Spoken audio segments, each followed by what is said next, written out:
Mr. Potter and Tabby feed the fish. Cynthia Ryland and Arthur Howard.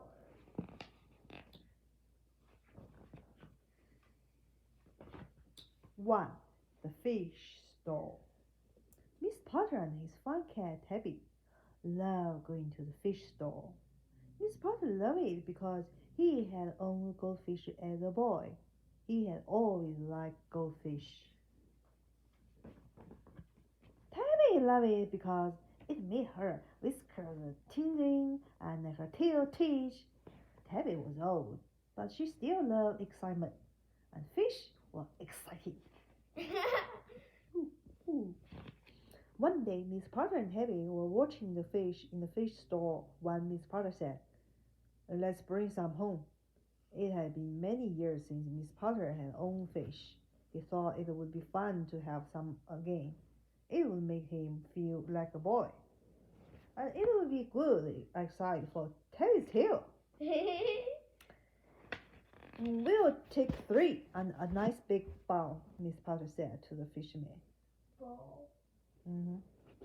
Miss Potter and Tabby drove their fish home. Tabby nearly twitched herself right out of the car. She wasn't sure she could handle this much excitement. 2. Back at home, Miss Potter got the fish bowl ready. He dropped the 3 fish in. Plop, plop, plop. Then he gave them food. The fish seemed very happy. They swam, and ate. Miss Potter watched, and Tabby bet.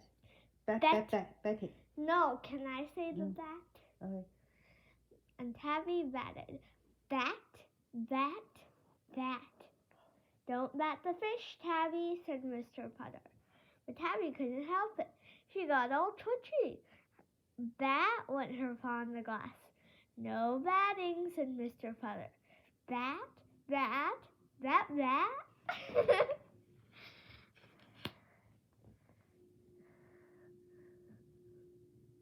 Finally, Mr. Potter said, "Come on, Tabby, let's go to bed. We'll watch the fish tomorrow."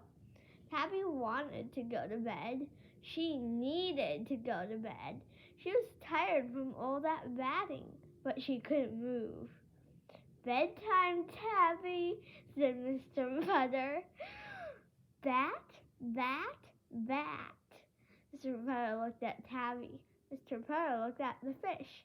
He said, "Oh, the picture's so adorable. Wait, can I see it again?" He went to get a pillowcase. He put it over the fish bowl. "Now can we go to bed?" he asked Tabby. Tabby purred and followed him to bed. Aw, thump. Yeah, so clever. So clever. 3. Bat. The next morning when Mr. Potter woke up, Tabby wasn't there. "Tabby," he called. He listened. He thought he could hear something. It sounded very faint. It sounded very far away. He thought I could hear it. It went bat.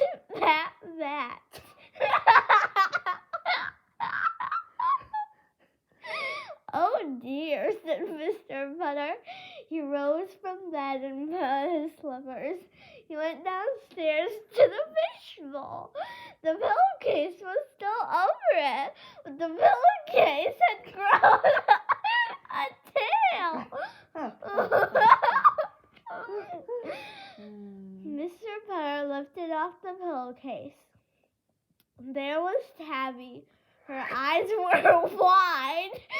Her fur was pointy. Her tail was terribly twitchy. "Tabby, dear," said Mr. Potter, "I think you have a fish problem." Mr. Potter got a bucket. He put it over the fish bowl. "Can we have breakfast now?" he asked Tabby. Tabby purred and followed him to breakfast. Oh, cute. So cute. They watched birds instead of fish while they ate. Tabby didn't have a bird problem. Mr. Potter was glad. He wasn't sure he could get all those birds under one bucket. were so relaxed. The bucket stayed over the fishbowl for a week. Mr. Putter tried taking it off a few times, but Tabby got all twitchy and batty and he had to put it back on.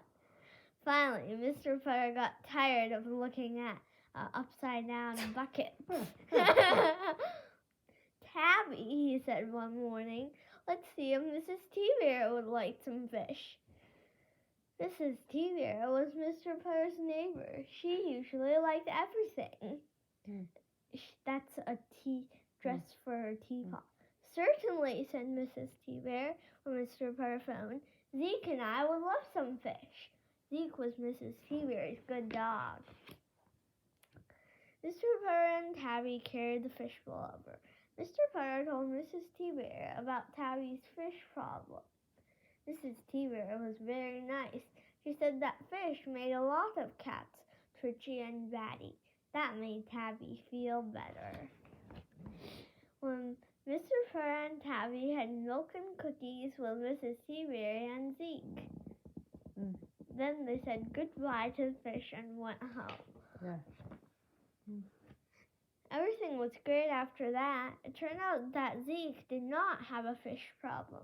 Fish did not make him twitchy. Fish did not make him batty.